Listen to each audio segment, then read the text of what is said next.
Hello everyone, welcome to LRNR classes. So today we are going to discuss about the replication process of DNA. Okay, so first we have to know what is replication process. Okay, so replication or it is referred to duplication process.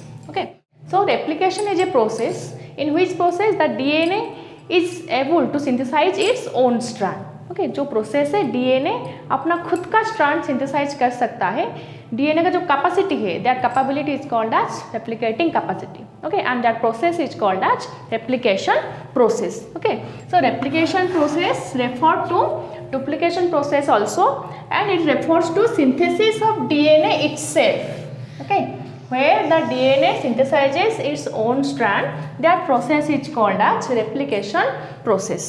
Okay, and this process takes place in the S phase of interphase of cell cycle. Okay, ये process कब होता है? DNA का जो replication process होता है ये कब होता है? Okay, जो cell division का time आता है, as we know cell division is of two types, mitosis and meiosis. तो सेल डिवाइड होने से पहले एक इंटरफेज होता है. ओके इंटरफेज में G1 phase, S phase and G2 phase होता है. ओके सो ये S फेज और synthesis phase, okay S phase और सिंथेसिस फेज में डीएनए सिंथेसाइजेशन होता है. ये इसीलिए तो उसका नाम है S फेज और सिंथेसिस फेज, क्योंकि ये वाला जो फेज में डीएनए स्ट्रैंड का सिंथेसाइजेशन होता है. ओके और रेप्लिकेशन होता है. So ये जो replication process occurs in S phase of interphase of cell cycle. Okay. Then ये जो replication process, the replication process also called as semi-conservative process. Okay, the replication process also called as semi-conservative process. And the scheme of semi-conservative process was proposed by Watson and Crick. Okay, ये नाम हम पहले भी पढ़ चुके हैं क्योंकि Watson and Crick जो है they proposed the double helical model of DNA and immediately they also proposed in 1953 the scheme of DNA replication and they proposed that replication is semi conservative type of replication. Okay, semi conservative DNA replication. So ये semi conservative DNA क्यों है? Because DNA हम पहले पढ़ चुके हैं DNA अपना खुद का स्ट्रैंड सिंथेसाइज करने की कैपेसिटी रखता है. Okay so DNA synthesizes its own strand and two new strand ये है डीएनए का दो स्ट्रैंड्स एंड ये दो स्ट्रैंड से फिर चार स्ट्रैंड हो गए. ओके सो क्यों चार स्ट्रैंड हो गए कि दो स्ट्रैंड से फिर से दो न्यू स्ट्रैंड सिंथेसाइजेशन हुआ है. सो पहले का जो स्ट्रैंड्स थे they are referred to old strand, DNA old strand, and that DNA old strand acts as DNA template. Okay, that DNA strands act as DNA template. So वही DNA template से new strand का synthesization होता है. Okay, यही DNA strand synthesization का initiation process है. इसीलिए इसमें जो भी जेनेटिक मटेरियल, जो भी जेनेटिक स्कोर्स हो गए, जो भी जेनेटिक इंफॉर्मेशन हो गए and that information transfer to the new strands. Okay so that's why it is called as semi conservative DNA replication. Okay and their semi conservative DNA replication experimentally proof by two scientist Matthew Meselson and Franklin Stahl. Okay in 1958 ये दोनों scientist जो थे Matthew Megelson and Franklin Stahl in 1958 they proved experimentally that the DNA replication has semi-conservative type replication. Okay, so उनका experiment क्या था? According to them, उनका experiment क्या था? They took E. coli as their experimental material. Okay, उन्होंने E. coli मतलब Escherichia coli, a bacterium. Okay, the Escherichia coli उनका experimental material था. ओके वो क्या किए उनके एक्सपेरिमेंट में इस्चरिचिया कोलाई को लेकर NH4Cl मीडियम में छोड़ दिए ग्रो करने के लिए. Okay they grew Escherichia coli in NH4Cl medium. क्यों? क्योंकि ये है जो N है, ये जो N है that is the 15N. Okay this is an isotope of nitrogen having atomic mass 50, क्योंकि नॉर्मल नाइट्रोजन में एटॉमिक मास क्या होता है 14 होता है. ओके सो लेकिन रेप्लिकेशन को प्रूफ करने के लिए आज semi conservative they allowed to grew the Escherichia coli in ammonium chloride medium. यहाँ जो N है, the N is having N15 N वाला है isotope of nitrogen. Okay, so N का यहाँ क्या काम है, अभी ये नाइट्रोजन का काम क्या है, नाइट्रोजन पर ही वो क्यों फोकस किए। ओके, क्योंकि DNA is made up of nitrogenous bases. Okay, ATGC जो पढ़ चुके हैं हम, DNA is made up of nitrogenous bases. Okay, so वही nitrogenous bases made up of specially nitrogen, but तो they took the ammonium chloride medium, क्योंकि उन्होंने ammonium chloride medium लिए है, तो DNA का जो नाइट्रोजनस बेसिस है वो किसको लेकर प्रोड्यूस होंगे, बाय टेकिंग द 15N वाला, यही नाइट्रोजन को लेकर ही नाइट्रोजनस बेसिस प्रोड्यूस होंगे। सो वो नाइट्रोजन बेसिस से जो भी DNA प्रोड्यूस होगा that is called heavy DNA, क्योंकि ये वाला DNA में अमोनियम क्लोराइड में जो नाइट्रोजनस 15 नाइट्रोजनस वाला नाइट्रोजन है, यहाँ से लेकर आपका DNA प्रोड्यूस हुआ है। So the DNA is produced from 15N nitrogen, that DNA is called as heavy DNA। Okay, so उससे लेकर फिर से रेप्लिकेशन प्रोसेस को वो प्रोसीड किए। एंड जो heavy DNA can be separated from normal DNA। Normal DNA मतलब क्या है, द DNA हैविंग 14N वाला नाइट्रोजन। ओके, जो DNA में जो नाइट्रोजनस बेसिस है वो सब नॉर्मल नाइट्रोजन है, that is the nitrogen having 14 atomic mass. So heavy DNA में जो नाइट्रोजन है उनका एटॉमिक मास 15 है। क्यों यहाँ है, क्योंकि उन्होंने NH4Cl मीडियम में कल्चर किया था इस्चर्चिया कोलाई को। सो इसके बॉडी में जो भी DNA प्रिपरेशन होगा वो वाला DNA सब हैवी DNA होगा। क्यों, क्योंकि वो वाला DNA में 15N वाला नाइट्रोजन रहेंगे। ओके, सो आफ्टर 20 मिनट्स, क्यों 20 मिनट्स लिए गए, क्योंकि इस्चर्चिया कोलाई का जो मल्टीप्लिकेशन टाइम है वो 20 मिनट्स होता है approximately. Okay, so after 20 minutes क्या हुआ, जब मल्टीप्लिकेशन का टाइम आया तो क्या होगा, the 2 strands becomes into 4 strands। Okay, ये जो 2 स्ट्रैंड थे वो 4 स्ट्रैंड में कन्वर्ट हो चुके। इसका मतलब क्या है कि ये 2 strand can synthesize its own new strands. Okay, ये 2 स्ट्रैंड्स जेरॉक्स होकर 4 स्ट्रैंड हो गए, इसलिए तो DNA को जेरॉक्स कॉपी ऑफ सेल भी बुलाते हैं, जेरॉक्स मशीन ऑफ सेल भी बुलाते हैं। ओके, सो यहाँ हैवी DNA में नाइट्रोजन क्या था, 15N वाला नाइट्रोजन, क्योंकि यहाँ मीडियम क्या था, NH4Cl मीडियम था। ओके, सो 20 मिनट्स के बाद क्या किया उन्होंने, इस्चर्चिया कोलाई को they extract the Escherichia coli from the medium, उन्होंने ये मीडियम रिमूव कर दिया, यानी कि यहाँ NH4Cl मीडियम नहीं है, यहाँ है मतलब इसलिए इनका DNA हैवी DNA आया, लेकिन यहाँ वो मीडियम को रिमूव कर दिया, एक्सट्रैक्ट कर दिया, इसलिए रेप्लिकेशन में क्या आएगा, ये है आपका 15N वाला स्ट्रैंड। ओके, ये जो 2 स्ट्रैंड थे ये है आपका हैवी DNA वाला स्ट्रैंड। ओके, यहाँ पर भी है आपका एक हैवी DNA स्ट्रैंड। सो ये heavy DNA strand synthesises the normal DNA strand. Okay, हम नॉर्मल DNA में नाइट्रोजन कितना रहता है, 14N नाइट्रोजन रहेगा। सो ये हैवी DNA स्ट्रैंड से 2 न्यू स्ट्रैंड जो फॉर्मेशन हुआ, 2 न्यू स्ट्रैंड का नाइट्रोजन 14N रहा। ओके, जो नॉर्मल DNA में प्रेजेंट रहता है। ओके, नेक्स्ट फिर से 20 मिनट के बाद, क्योंकि इस्चर्चिया कोलाई का जो मल्टीप्लिकेशन टाइम रहता है वो 20 मिनट्स रहता है। तो after 20 minutes they observe that the 4 strands converted into 8 strands, the 4 strands converted into 8 strands। And यहाँ जो हाइब्रिड DNA का मतलब, क्योंकि ये जो DNA है उसमें से एक स्ट्रैंड 15N है और एक स्ट्रैंड 14N है। सो 2 टाइप्स के डिफरेंट स्ट्रैंड से DNA बना हुआ है, इसलिए उसका नाम है हाइब्रिड DNA। ओके, एंड यहाँ 2 स्ट्रैंड 15N से बना हुआ है, इसलिए इसका नाम है हैवी DNA। ओके, तो नेक्स्ट 20 मिनट्स में, क्योंकि यहाँ पर NH4Cl मीडियम नहीं है, क्योंकि यहाँ पर हैवी DNA प्रिपरेशन की चांस ही नहीं है। तो फिर से 20 मिनट के बाद क्या होगा, ये जो हाइब्रिड DNA से फिर ये डुप्लीकेट हो गए।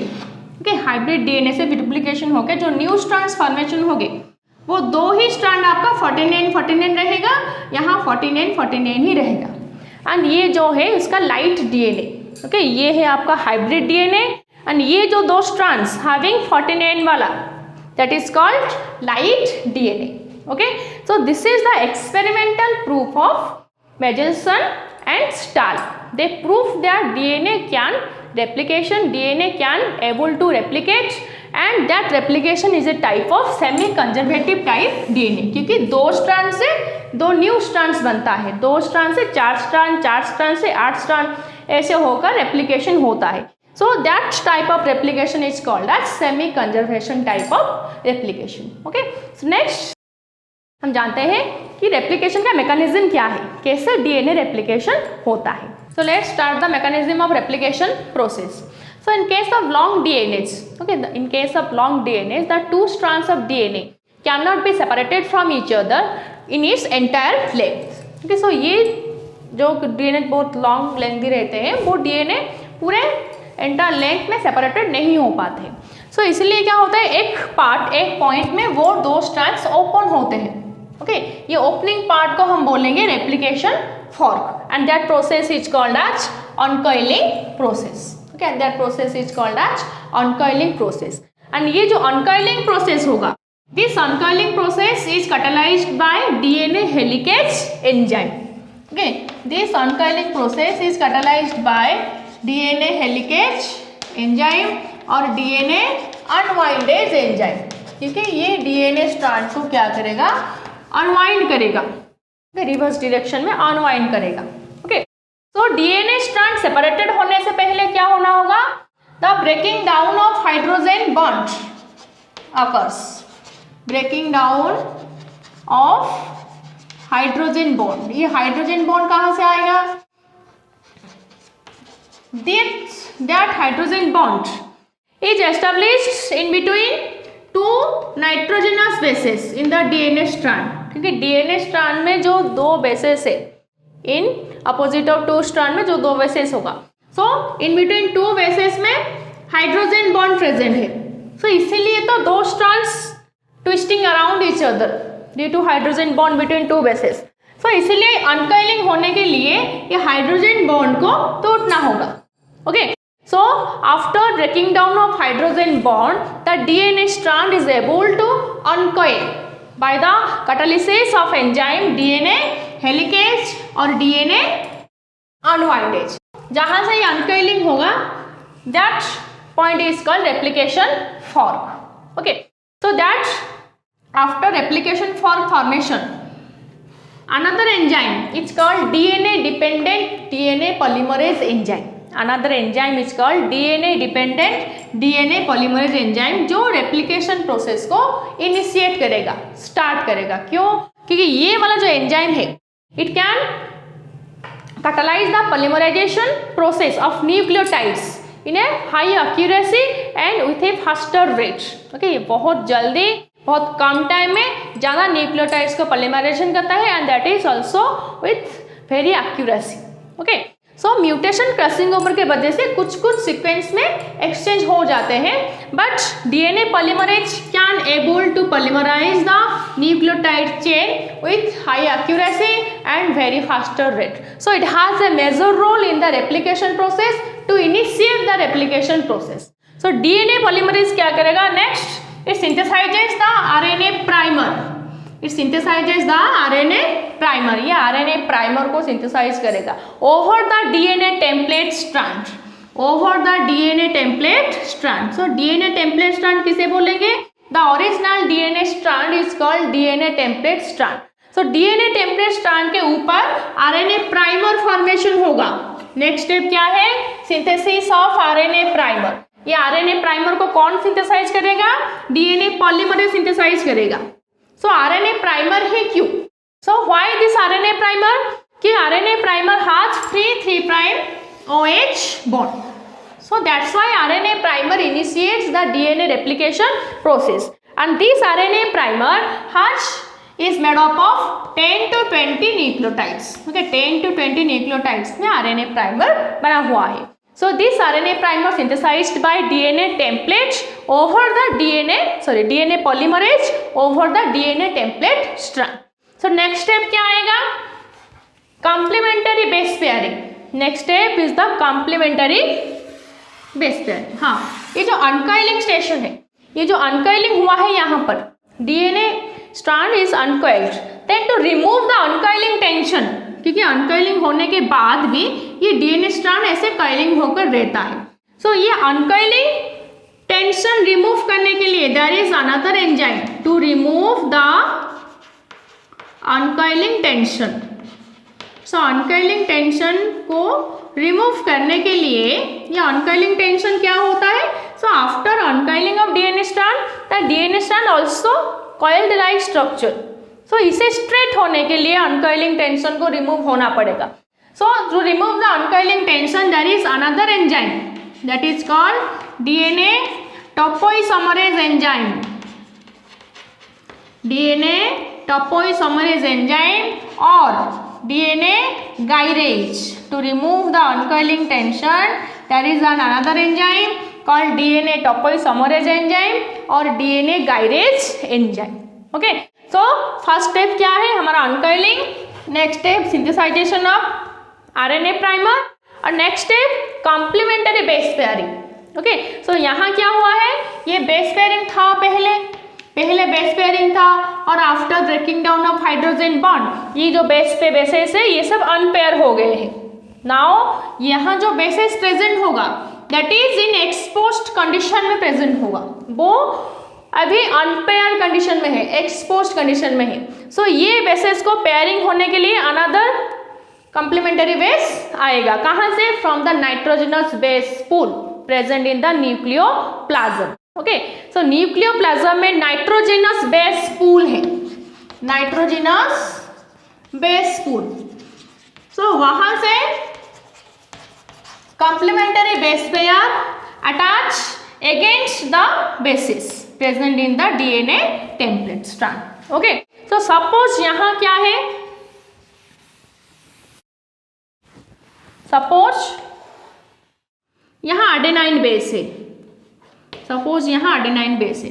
सो adenine base now in unpair condition, अभी एडेनाइन बेस जो है ये अनपेयर कंडीशन में है। सो एडेनाइन बेस में अगेंस्ट यहाँ क्या होगा? थायामीन होगा। पहले एडेनाइन थायामीन के बीच में पेयरिंग था, लेकिन जब डीएनए स्ट्रैंड ही सेपरेट हो गया after breaking down of hydrogen bond, so now adenine is unpair condition, thymine is also unpair condition. Okay, so adenine base के लिए एक कॉम्प्लीमेंटरी बेस आएगा, कहाँ से आएगा? नाइट्रोजनस बेस पूल से आएगा। कौन सा बेस आएगा? एडेनाइन का कॉम्प्लीमेंटरी बेस पेयरिंग कौन है? थाइमिन। ओके, एडेनाइन का कॉम्प्लीमेंटरी बेस पेयरिंग कौन है? थाइमिन। गुआनाइन का कॉम्प्लीमेंटरी बेस पेयरिंग कौन है? साइटोसिन। ओके, सो सपोज यहाँ adenine is present in unpaired condition, so now complementary base thymine comes from the nitrogenous base pool and lie against the adenine and adenine के ठीक सीधे रहेगा। Okay, वैसे भी यहाँ थाइमिन है, जैसे यहाँ थाइमिन है वो भी अनपेयर्ड कंडीशन में है। सो इसके अगेंस्ट क्या आएगा? एडेनाइन आएगा, वो भी कहाँ से आएगा? नाइट्रोजनस बेस पूल से आएगा। ओके, सो इस तरह से जो भी कुछ बेसेस प्रेजेंट होगा, सपोज यहाँ G है, गुआनाइन है, नेक्स्ट यहाँ T है, नेक्स्ट और एक T है और एक A है, ये सब बेसेस प्रेजेंट है। तो G के अगेंस्ट यहाँ क्या प्रेजेंट होगा? C प्रेजेंट होगा, क्योंकि पहले GC में पेयरिंग था। ओके, नेक्स्ट T के अगेंस्ट यहाँ क्या प्रेजेंट होगा? A प्रेजेंट होगा। ओके, यहाँ T के अगेंस्ट क्या प्रेजेंट होगा? ए एडेनाइन प्रेजेंट होगा, एडेनाइन के अगेंस्ट क्या प्रेजेंट होगा? थाइमिन। सो ये था पहले वाला condition, AT GC TA TA AT, ये पहले वाला कंडीशन था। लेकिन after uncoiling of DNA strand the hydrogen bond breaks down and now this bases are in exposed condition, now the bases are in unpair condition. So इसे pairing होने के लिए complementary bases आएंगे कहाँ से? From nitrogenous base pool. Adenine का complementary base क्या आएगा? थाइमिन। गुआनाइन का कॉम्प्लीमेंटरी बेस साइटोसिन, थाइमिन का कॉम्प्लीमेंटरी बेस एडेनाइन। सो इस तरह से कॉम्प्लीमेंटरी बेसेस आएंगे। ओके, यहाँ पर भी थाइमिन का complementary base adenine, okay, and cytosine का कॉम्प्लीमेंटरी बेस गुआनाइन, यहाँ टी ये A। ओके, इस तरह से कॉम्प्लीमेंटरी बेस आकर इसके अगेंस्ट रहेंगे। ओके, नेक्स्ट स्टेप क्या होगा, bonding of complementary bases. Complementary bases ऐसे आकर रह जाएंगे तो तभी एक चेन तो नहीं फॉर्मेशन होगा। तो चेन फॉर्मेशन होने के लिए क्या चाहिए, बॉन्ड चाहिए। कौन सा बॉन्ड, द बॉन्ड किस किस में होना चाहिए। सो एक न्यूक्लियोटाइड प्रिपेयर होने के लिए, एक न्यूक्लियोटाइड बनने के लिए हमें क्या चाहिए, एक न्यूक्लियोटाइड बनने के लिए हमें क्या चाहिए, पेंटोस सुगार चाहिए। ओके, एक सुगार चाहिए, इसके फर्स्ट कार्बन एटम में एक बेस चाहिए हमें, एंड 2 फॉस्फेट ग्रुप चाहिए। ओके, ये है आपका कंप्लीट न्यूक्लियोटाइड। ओके, ये है आपका कंप्लीट न्यूक्लियोटाइड। सो इसीलिए न्यूक्लियोटाइड फॉर्मेशन होने के लिए यहाँ तो आ गया, बेसेस तो आ गए, लेकिन that bases have to bond with pentose sugar and subsequent phosphate group and also hydrogen bond with bases. Okay, so ये बेसेस के साथ अभी सुगर ऐड होगा, फॉस्फेट ऐड होगा, देन ये सब एक एक न्यूक्लियोटाइड बनेंगे। ओके, देन सभी बेसेस के साथ क्या होगा, सुगर ऐड होगा, फॉस्फेट ग्रुप भी ऐड होगा। Okay, so then they form a nucleotide, then nucleotide बीच में बॉन्ड फॉर्मेशन होगा। कौन सा बॉन्ड फॉर्मेशन होगा, फॉस्फोडाइस्टर बॉन्ड फॉर्मेशन होगा। ओके, ये न्यूक्लियोटाइड बीच में कौन सा बॉन्ड प्रेजेंट है, which bond is present, phosphodiester bond is present. Okay, so after bonding formation of complementary bases with pentose sugar and subsequent phosphate group, then a chain is formed, a new strand, a new chain is formed. Okay, that is the new DNA strand. Okay, and next step क्या है, leading strand and lagging strand formation. So leading strand, lagging strand कौन है, so DNA templates synthesize the new strand in 5 prime to 3 prime direction. DNA template जो new strand synthesize करेगा in 5 prime to 3 prime direction, but DNA का direction क्या है, 3 prime to 5 prime. So replication process होगा उसके opposite direction में। Suppose DNA strand ये है आपका 3 प्राइम टू 5 प्राइम स्ट्रैंड, ये 3 प्राइम, ये स्ट्रैंड यहाँ से आकर यहाँ खत्म होता है, 5 प्राइम में खत्म होता है। सो ये डीएनए टेम्पलेट क्या करेगा, synthesizes the DNA strand from 5 prime to 3 prime. Okay, यहाँ से इस डायरेक्शन में वो सिंथेसाइज करेगा। Okay, DNA polymerase enzyme synthesize the DNA strand in 5 prime to 3 prime direction. Okay, so the DNA strand which have 3 prime to 5 prime polarity, के जो strand 3 prime to 5 prime polarity होगा जो DNA strand में, वो strand has synthesized a continuous strand. Okay, in that strand DNA template synthesize the continuous strand. वो continuous strand synthesize करेगा DNA template जो strand 3 prime to 5 prime polarity होगा, and that continuous strand is called leading strand. The strand which formed continuously. Okay, and in the above the strand having polarity 3 prime to 5 prime, that strand is called leading strand, क्योंकि ये strand जो है continuous manner में formation हुआ है, कोई gap नहीं है इस strand में।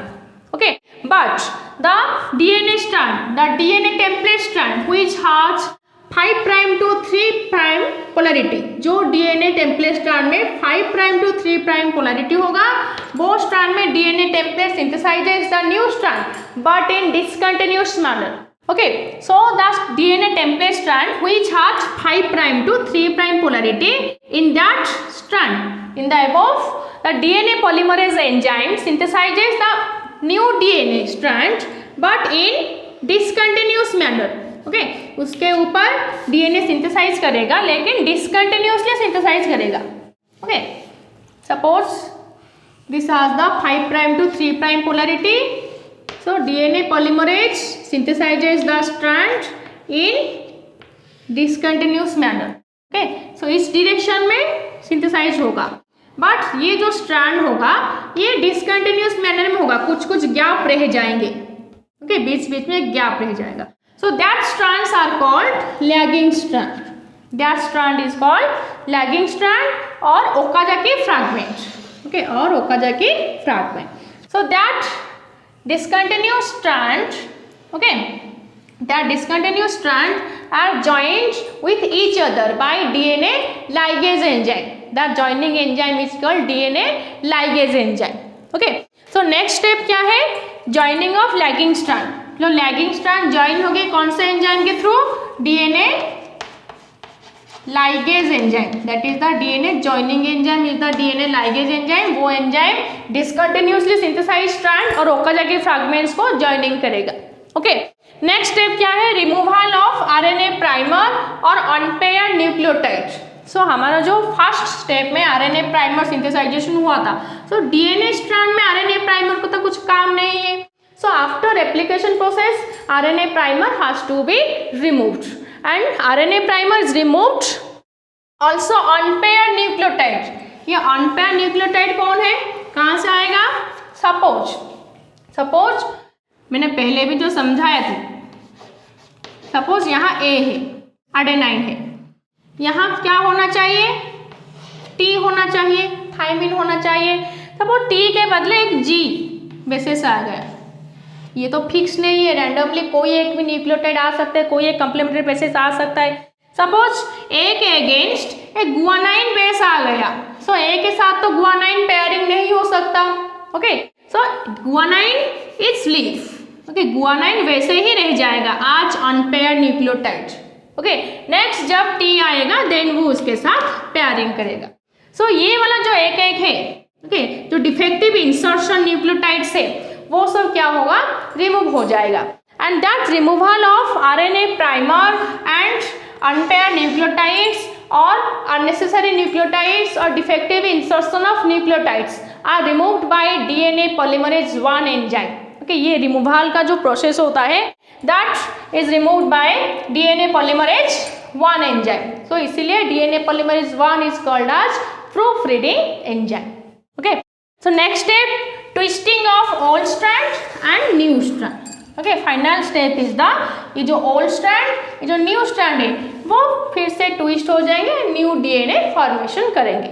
Okay, so this is all about your replication process of DNA strand. So this is all about process of replication of DNA strand. Okay, so इसीलिए DNA की जो एबिलिटी है, जो डुप्लीकेशन एबिलिटी है, जो रेप्लिकेशन एबिलिटी है, इसीलिए DNA को बोलते हैं the master stencil of life duplicating machine.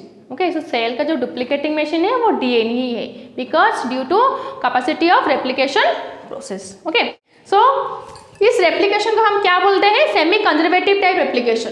And वो भी प्रूफ हुआ था किसके through, experimentally proved by Meselson and star.